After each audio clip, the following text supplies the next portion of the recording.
Good evening to all of you.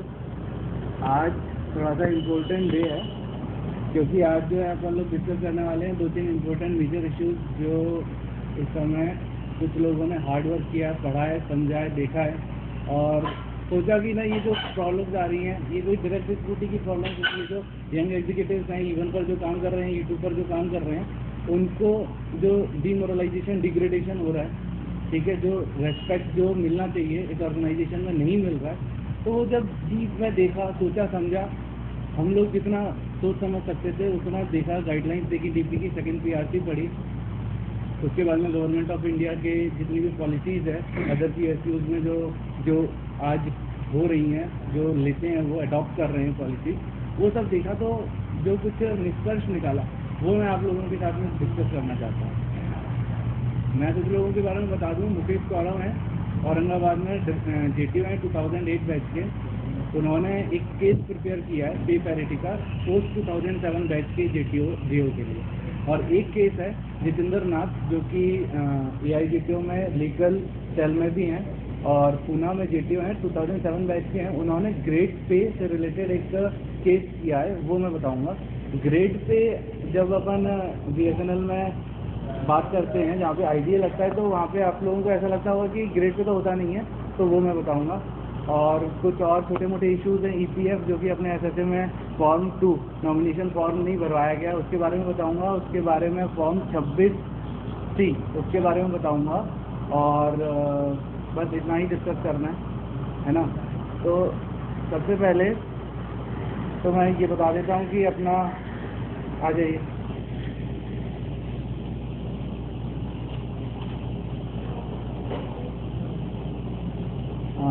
अपनी executive committee के जो भी मेंबर्स हैं वो रुक करके साइन करके जाएंगे, ठीक है ना, रजिस्टर पे। और रिजोल्यूशन है बैंक अकाउंट के लिए, वो पास कर लेंगे आज।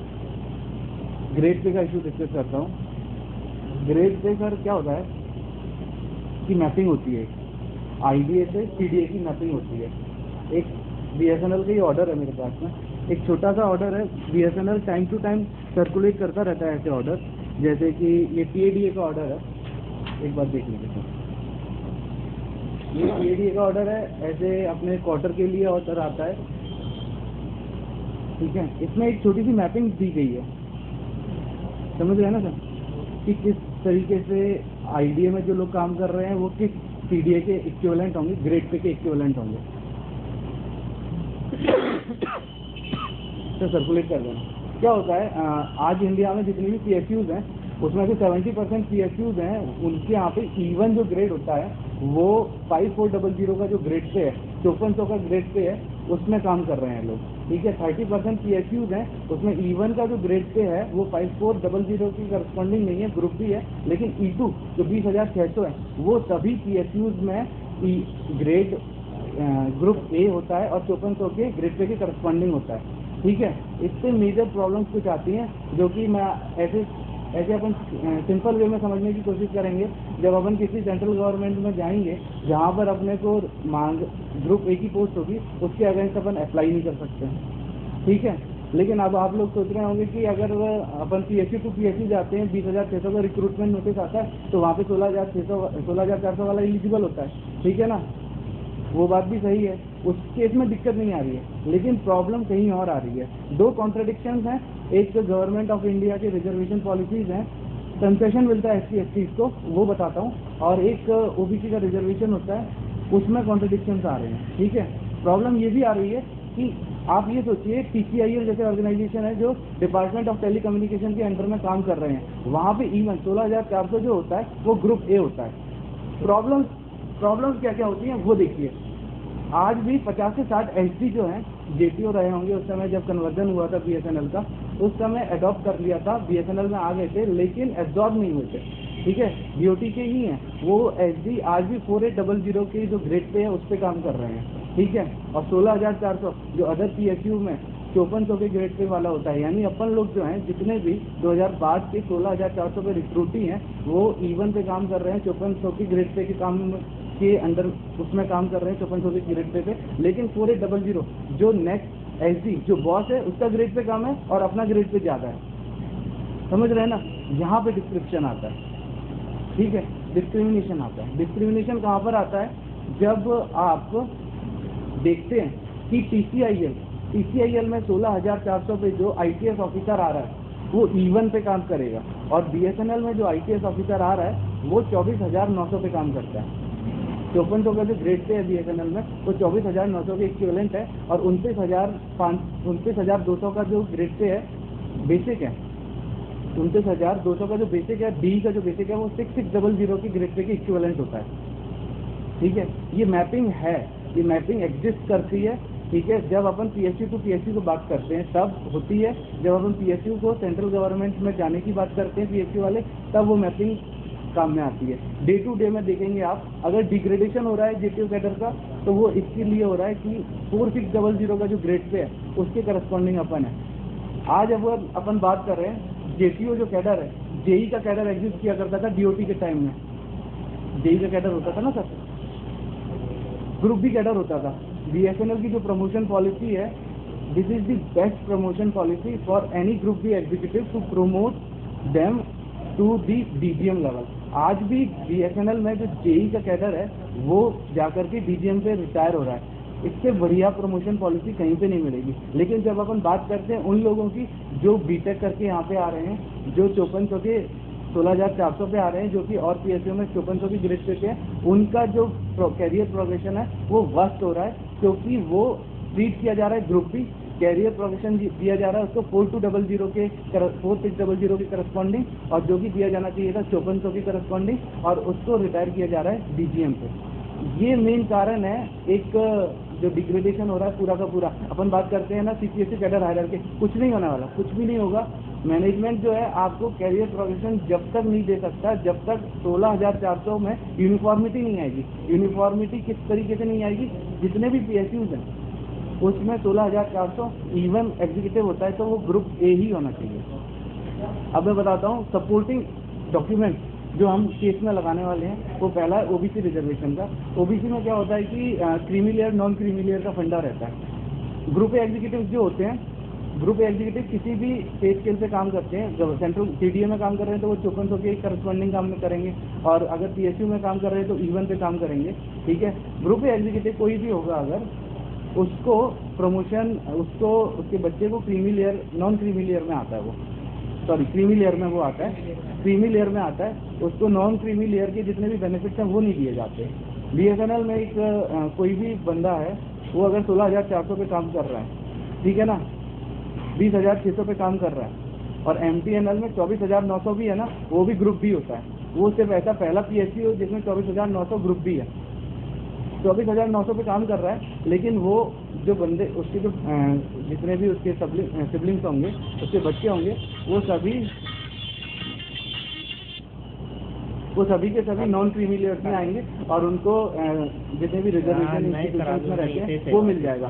अब आप लोग सोच रहे होंगे ये तो फायदे वाली बात है, बीएसएनएल के एम्प्लॉई है, सैलरी वो उठा रहे हैं ग्रुप ए के, लेकिन ग्रुप बी मिल रहे हैं, बच्चों को तो बेनिफिट मिल रहा है। लेकिन ये सोचिए कि प्रमोशन तो लेना है ना, पूरी जिंदगी ग्रुप बी रह करके तो नहीं काट सकते, डिस्क्रिमिनेशन है। अदर पीएसयू में 16,400 वाला जो भी बच्चे होंगे, चिल्ड्रन होंगे, उनको वो बेनिफिट नहीं मिलेंगे और बीएसएनएल में मिलेंगे। ये यूनिफॉर्मिटी होना चाहिए ना। सेंट्रल गवर्नमेंट एक पीएससी तो नहीं चला रही है, तो इतनी सारी पीएससी चला रहे हैं, आप E1 के आधे कहीं पे बेनिफिट कुछ और दे रहे हैं, कहीं पे बेनिफिट कुछ और दे रहे हैं, ऐसा नहीं चलेगा। सेकंड होता है SC/ST reservation. Department of DOPT का एक ऑर्डर है जिसमें उन्होंने कहा है कि जो कुछ कंसेशन मिलते हैं, नॉट रिजर्वेशन, कुछ जैसे कि जब प्रमोशन करेंगे, E1 E2 करेंगे तो कंसेशन इन मार्क्स दिए जाते हैं। तो ये जो कंसेशन है कहाँ तक दिया जाना है? वो दिया जाना है सेंट्रल गवर्नमेंट में 8600 का जो ग्रेड पे है वहाँ तक दिया जाना है, ठीक है ना। अब आप सोचिए, उसी के साथ में डीओपीटी ने एक और ऑर्डर दिया जिसमें उसने कहा है कि सीपीएसयू के लिए पीएसयू जितनी भी हैं उसमें जो कंसेशन दिया जाएगा वो E5 तक दिया जाएगा, ठीक है। E5 बोले तो डीजीएम का आता है, 32,000 वाला जो पे स्केल है वो होता है E5 का, और जो आईटीएस है, ठीक है, वो 5400 में आ रहा है डी बन के। 6600 का जो रहता है वो 6600 का रहता है डी का, और सीनियर एडीईटी करके आते थे 5400 वो रहता था, और उसके बाद में डीजीएम का जो रहता है वो रहता है ग्रेड पे 7600, ठीक है। 7600 और BSNL में वो E5 है। और MTNL में जो E5 है वो D का कैटर है, क्योंकि उसमें जो JTO होता है वो E2 होता है, SD जो होता है E3 रहता है, ठीक है। उसमें यानी अपने से एक आगे है ना, तो उसमें वो D तक भी प्रमोशन पॉलिसीज में उसको बेनिफिट मिल रहे हैं, यानी E5 D पे खत्म हो रहा है। और सेंट्रल गवर्नमेंट में अगर वो ITS बन के आ रहा है वो बंदा, तो उसको जो है एडिशनल GM तक मिल जाएंगे बेनिफिट। 8700 एडिशनल GM या GM क्या रहता है ग्रेड पे, तो वो वहां तक मिलेंगे। तो ये कॉन्ट्रडिक्शन जो आ रहा है वो हम लोगों ने देखे, पढ़े, समझे और उस पर हम केस करने वाले हैं। ये पूरा का पूरा केस जितेंद्र नाथ ने प्रिपेयर किया। उसमें अपन को क्या फायदा होगा? अब आप लोग यही सोच रहे होंगे ना कि हम तो ना तो मैं SC/ST का हूँ, ना मैं OBC का हूँ, इवन मैं एक अच्छी खासी सैलरी तो उठा ही रहा हूँ, है ना। क्या प्रॉब्लम है? प्रमोशनल एवेन्यू, ठीक है, जो कि अदर PCIL में एक बंदा जो अपन पहले से डिस्कस करते रहे हैं, CPSC कैडर हायरार्की की बात करते हैं, अपन बोलते हैं कि हमें CMD तक बनना है। वो सारी जो बेनिफिट्स हैं वो तभी मिलेंगे जब अपन 5400 की ग्रेड पे को इवन करा लेंगे। दूसरी बात, आज मैनेजमेंट जो MT की रिक्रूटमेंट की बात कर रही है वो कुछ नहीं कर रही है, वो 5400 के करस्पॉन्डिंग रिक्रूट करना चाहता है और उनका कैरियर प्रोग्रेशन जो है ना वो CMD तक जाना चाहता है। 5400 यानी 24,900, क्योंकि 29,000 का तो D का है, ठीक है ना। इसके लिए वो सिंपली का MT का जो फंडा है ना, कम से कम डायरेक्टली उस पर अटैक होगा। एसोसिएशन ने स्ट्राइक करके देख लिया, एसोसिएशन के जो लीडर्स हैं वो सस्पेंड होकर के देख लिया उनने, ठीक है, लेकिन कुछ नहीं हुआ, मैनेजमेंट ने नहीं सुना। अब मैनेजमेंट तो बोलता रहा है कोर्ट में चले जाओ।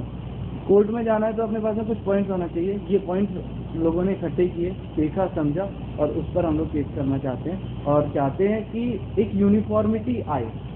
सभी PSUs हैं वहाँ पे, जो 30% PSUs हैं उसमें ये जो बेनिफिट की गड़बड़ जो होने वाली है वो ना रहे, ठीक है। उससे 5400 का जो ग्रेड पे के करस्पॉन्डिंग MT का जो फंडा है BSNL मैनेजमेंट का वो खत्म हो जाएगा, ठीक है। लड़ाई बहुत बड़ी है, उसमें DT भी पार्टी होगी, उसमें BSNL भी पार्टी होगी और हमारी बात चल रही है MTNL में, ठीक है, हमारी बात चल रही है HTL में, हमारी और BEL में बात चल रही है। अगर वो लोग हमारे साथ में आते हैं, BEL नहीं है HTL है, तो एक मोटा केस बना करके जो है DT के ऊपर करना है। ये जो, क्योंकि क्या है ना, देखा जाए तो इवन तो 16,400 मिल रहा है और PSUs में तो कैरियर प्रोग्रेशन अच्छा मिल ही रहा है। और कुछ PSUs हैं उनमें जैसे HCL है, असिस्टेंट इंजीनियर की भर्ती करते हैं वो लोग, वो भी 12,000 के कुछ के करस्पॉन्डिंग करते हैं और दूसरा और एक और एग्जाम करते हैं MT करके, वो रिक्रूट करते हैं 16,400 या 20,600 पे। यानी वहाँ पे क्या 5400 का जो ग्रेड पे है उसके करस्पॉन्डिंग अलग उन्होंने स्केल बना रखा है, उस पर वो रिक्रूटमेंट कर रहे हैं। समझ रहे हैं ना सर? ये पूरी की पूरी हमको तो लगता है कि रूट कॉज जो है ना वो यही है।